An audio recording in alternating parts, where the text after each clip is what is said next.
L'Iran trompera certainement Donald Trump sur l'accord nucléaire et piégera secrètement le président américain. Il ne s'agit pas seulement des propos des opposants du président américain, mais bien de la déclaration du principal responsable du renseignement des États-Unis. Le directeur de la CIA, John Ratcliffe, a exprimé des doutes quant au fait que l'Iran respectera l'accord sur le programme nucléaire. Et il en a informé Donald Trump, en appuyant ses propos par des renseignements selon lesquels les Iraniens préparent déjà le terrain pour saboter secrètement les accords. La formulation utilisée par Ratcliffe lors de sa conversation avec le président américain et des hauts responsables frappe directement au cœur de tout cet accord américano-iranien. La manière dont les responsables iraniens discutaient de l'accord entre eux ne correspondait absolument pas à ce qu'ils disaient aux médiateurs et aux États-Unis. Et la conclusion qui devrait, excusez-moi, glacer le sang à la Maison-Blanche est la suivante. Les renseignements américains indiquent que l'intention de l'Iran ne correspond pas à ses engagements selon les termes de l'accord. Cela signifie que l'accord du siècle pourrait se transformer en un énorme échec. Et c'est ce dont les services de renseignement américains avertissent déjà Trump. Mais parlons de tout dans l'ordre. Je m'appelle Alexei Pesci. Discutons ensemble de ce sujet. Mais avant de commencer, je vous demande de vous abonner à cette chaîne, de mettre un like et d'écrire n'importe quel commentaire. N'oubliez pas de vous abonner à ma chaîne Telegram Pesci News via le lien en description. Ainsi, le chef de la CIA des États-Unis, John Ratcliffe, a soudainement choqué le public en admettant que les services de renseignement américains disposent déjà d'informations selon lesquelles Téhéran n'a pas l'intention de respecter aucun accord signé avec Trump. Le secret à Téhéran. Il cherche comment tromper Trump tout en lui arrachant un maximum de concessions et d'argent. Ratcliffe a déclaré que, soi-disant, l'encre n'était même pas encore sèche que les propres services de renseignement américains avertissaient déjà « on vous trompe ». Mais malgré tout cela, sur ce fond, Trump a organisé une célébration en grande pompe, un défilé de victoire, et ainsi de suite. Dimanche soir, il a solennellement et pompeusement déclaré la guerre terminée. Trump a annoncé qu'il avait autorisé l'ouverture complète du détroit d'Ormuz, sans aucun frais pour les navires de passage, et il a ordonné de lever immédiatement le blocus naval américain. Et comme l'a proclamé triomphalement Trump, je cite « Navires du monde entier, démarrez vos moteurs, que le pétrole coule à flot ». Plus tard, il a précisé les détails, notamment le calendrier de l'événement, indiquant que le mémorandum sera publié prochainement. Aujourd'hui, il a promis de publier le texte complet. Il affirme que c'est déjà signé et que le détroit d'Ormuz sera entièrement ouvert, mais seulement à partir de vendredi 19 juin, le passage restera gratuit, même si les Iraniens insistent sur le paiement. La cérémonie officielle de signature aura lieu le 19 juin en Suisse, à Genève, avec la médiation du Pakistan. Eh bien, essayons autant que possible, dans la mesure du possible, de regarder objectivement qui célèbre réellement la victoire. Et y a-t-il vraiment des vainqueurs dans cette guerre en ce moment ? Parce que Téhéran présente exactement le même document comme le sien, et cela sans aucune réserve. Le pire pour Washington, c'est que Téhéran agit de façon convaincante. Les deux parties affirment avoir gagné, mais une guerre n'a qu'un seul vainqueur. Le vice-ministre des Affaires étrangères d'Iran, Kazem Garibabadi, a déclaré « Il a été annoncé un cessez-le-feu permanent et immédiat sur tous les fronts, y compris au Liban. » L'agence d'État MEHR formule cela de manière encore plus ferme, en termes de capitulation de l'ennemi. Citation. Grâce à la fermeté et à la résistance acharnée de l'Iran, du peuple iranien. L'Amérique a été contrainte de prendre la décision de retirer ses troupes de tous les fronts, y compris du Liban. Le président du Parlement iranien, Ghalibaf, qui a signé la version virtuelle de l'accord, a qualifié cela d'étape importante vers la victoire finale. Voici un détail clé révélant le véritable équilibre des concessions. Selon l'agence iranienne Fars, citant le Conseil suprême de la sécurité nationale de l'Iran. Après la frappe d'Israël sur Beyrouth, l'Iran a annulé les négociations. C'était dimanche.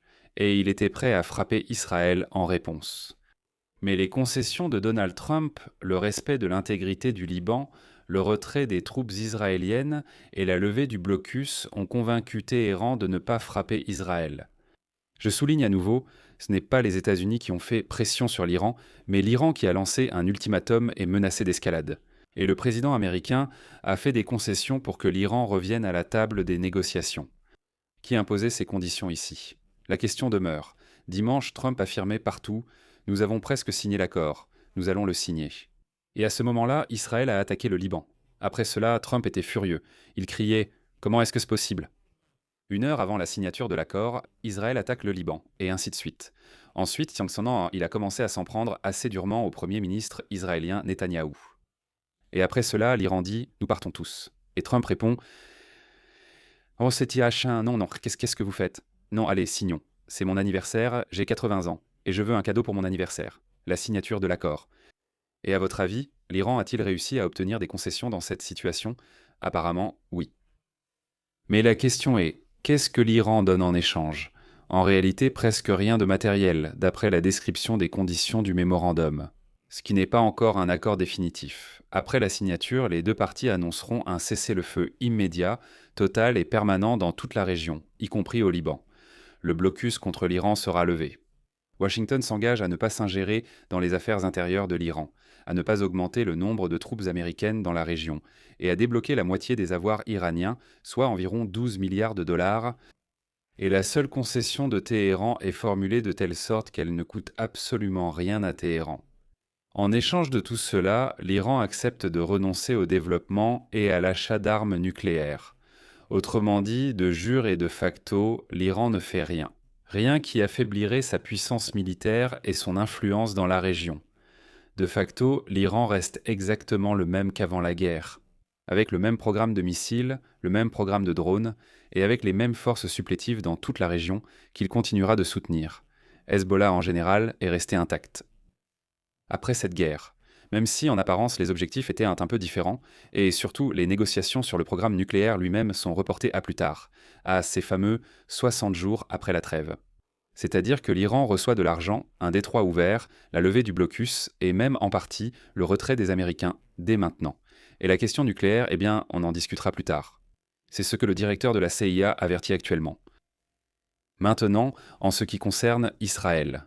Et ici, le mot échec ne sonne plus comme une métaphore, mais comme un diagnostic venant des Israéliens eux-mêmes.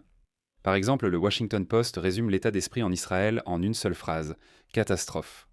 Les Israéliens, catastrophe. Qu'est-ce que c'est ? Je cite, un accord qui lance une bouée de sauvetage à un régime sanglant à Téhéran. Et la colère des Israéliens ne vise pas seulement Trump ici. Elle se concentre simplement sur une personne. Les Israéliens de tout l'éventail politique sont furieux à cause de cet accord intérimaire et le qualifient de catastrophe pour Israël. Et ils déversent leur colère sur le Premier ministre Benyamin Netanyahou, qui doit faire face à des élections à l'automne. L'accusation est extrêmement sévère. Elle a été formulée. Voici d'anciens hauts dirigeants de l'État qui participent également à la course électorale. Les critiques disent que Netanyahou a entraîné Trump dans une guerre contre l'Iran en lui promettant ce qu'elle ne pouvait pas offrir. Et maintenant, Trump retire Israël du conflit avant que celui-ci ne soit prêt. Le Premier ministre a mal évalué l'appétit de Trump pour une guerre prolongée. Il a été surpassé par l'Iran lors des négociations et s'est retrouvé relégué au second plan par d'autres acteurs de la région. De plus, on a appris que Trump avait même refusé de discuter avec Netanyahou de la version finale du mémorandum avec l'Iran. Et voilà que l'ancien Premier ministre et rival de Netanyahou, Ehud Barak, a déclaré sur les ondes du diffuseur public PBS ce qui semble devenir le refrain de la future campagne électorale. Et voici ce qu'il a dit. Israël paie le prix de l'arrogance et de l'aveuglement de Netanyahou. L'Iran est devenu plus fort, Israël plus faible. Et c'est sa stratégie, sa responsabilité stratégique. De plus, le leader du centre-gauche et ancien général Yair Galan s'est exprimé de manière assez imagée et a déclaré que Trump signe un accord qui envoie des milliards au régime des ayatollahs, laisse l'infrastructure nucléaire intacte, maintient la menace balistique et lance une bouée de sauvetage à un régime meurtrier à Téhéran. Quant au principal adversaire lors des élections d'automne, Yair Lapid a qualifié l'accord de l'un des échecs les plus choquants en matière de politique étrangère et de sécurité d'Israël, entièrement au nom de Netanyahou. Netanyahou lui-même, lors de la conférence de presse, a tenté de sauver la face et a répété le mantra selon lequel empêcher l'Iran d'obtenir l'arme nucléaire est la mission de toute sa vie, et tant qu'il sera Premier ministre, l'Iran n'aura pas d'arme nucléaire, ni aujourd'hui, ni demain. Mais la rhétorique s'éloigne de plus en plus de la réalité. Et Netanyahou a promis de ne pas retirer les troupes du Liban. Or, c'était l'une des conditions de l'accord, et c'est là le piège dans lequel il s'est lui-même enfermé. Les relations avec Trump pourraient exiger de mettre fin à la campagne militaire au Liban, pourtant populaire en Israël. Il suffit que le Hezbollah lance une seule roquette sur une ville israélienne du Nord pour faire s'effondrer la trêve. Trump n'a pas besoin de cela et exercera donc une pression maximale sur Israël. Pourquoi est-ce un échec précisément pour les États-Unis et pas seulement pour Israël? Discutons-en aussi. Parce que Washington sort de cette guerre de 3 mois, pour être précis, 107 jours si je ne me trompe pas, sans avoir atteint son seul objectif déclaré. C'était la garantie que l'Iran renoncerait à l'arme nucléaire. Mais en échange, ils ont donné de vrais atouts. De l'argent, l'ouverture du détroit, la levée du blocus, tout était parfait pour eux. Et au-dessus de tout cela plane l'avertissement du propre directeur de la CIA, selon lequel l'Iran n'a même pas l'intention de respecter des engagements qu'il n'a même pas encore pris. Donald Trump, conscient de sa vulnérabilité, prépare une échappatoire. Il a affirmé être prêt à reprendre les actions militaires si Téhéran refusait les conditions sur le programme nucléaire. Mais la menace du type « au moindre problème, on frappera de nouveau » ne fonctionne déjà plus très bien, parce que vous avez déjà levé le blocus publiquement. Vous êtes déjà en train de débloquer une partie des fonds gelés. Vous êtes déjà en train de lever les sanctions. Vous avez déjà abandonné vos leviers de pression. Il n'y en a plus. Avec quoi allez-vous menacer ensuite? Mais il existe aussi un calcul stratégique plus large, même pris en compte dans les pays du Golfe Persique. Après la déclaration de la Maison-Blanche sur la fin de la guerre, la colère et l'inquiétude dominent en Israël. Et dans les États du Golfe Persique, ils ont déclaré que la situation est devenue pire qu'avant. Et la confiance envers les États-Unis en matière de sécurité est ébranlée. Les alliés d'Israël et les monarchies arabes regardent Washington et voient une superpuissance que l'adversaire a surpassée à la table des négociations après l'avoir entraîné dans la guerre. Voilà comment ils l'aperçoivent. Au Moyen-Orient, cette guerre est perçue différemment. Ils constatent que l'Iran a entraîné les Américains dans la guerre, les a humiliés et leur a montré qu'ils ne gagneraient tant pas militairement. Que les pays du Golfe Persique ne sont pas si bien protégés par les Américains, que les Américains défendent uniquement leurs propres intérêts et peuvent se moquer du reste. Le bilan pour ce soir. Passons au 16 juin. Aujourd'hui, il se présente ainsi. La signature de l'accord États-Unis-Iran est prévue vendredi à Genève. Le détroit d'Ormuz s'entrouvre, appelons-le ainsi. Le pétrole semble commencer à circuler, Trump célèbre. Mais en dehors de cet enthousiasme de façade, la situation reste inconfortable. L'Iran appelle cela une victoire et, selon les renseignements américains, ment sur ses intentions. Israël qualifie cela de catastrophe et enterre la carrière politique de Netanyahou. Les pays du Golfe Persique affirment leur confiance, mais celle envers l'Amérique vacille. L'accord que Trump voulait afficher fièrement comme une médaille de pacificateur risque d'entrer dans l'histoire d'une manière un peu différente. Comme lorsque les États-Unis ont proclamé la paix, mais ont en fait perdu la guerre. Et le plus inquiétant dans toute cette histoire, c'est que l'avertissement concernant la tromperie n'est pas venu des ennemis, ni des critiques, ni des fake news, comme aime le dire Trump, non. Mais de la personne qui dirige le renseignement américain, du directeur de la CIA. De plus, cet avertissement a été lancé avant même qu'une première signature réelle ne soit apposée sur l'accord. Je vais m'arrêter là. Donnez votre avis et vos conclusions dans les commentaires sous cette vidéo. Abonnez-vous à la chaîne, activez la cloche et n'oubliez pas de mettre un like.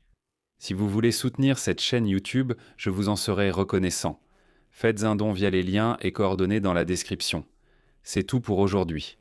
Prenez soin de vous. Au revoir à tous. Sous-titres.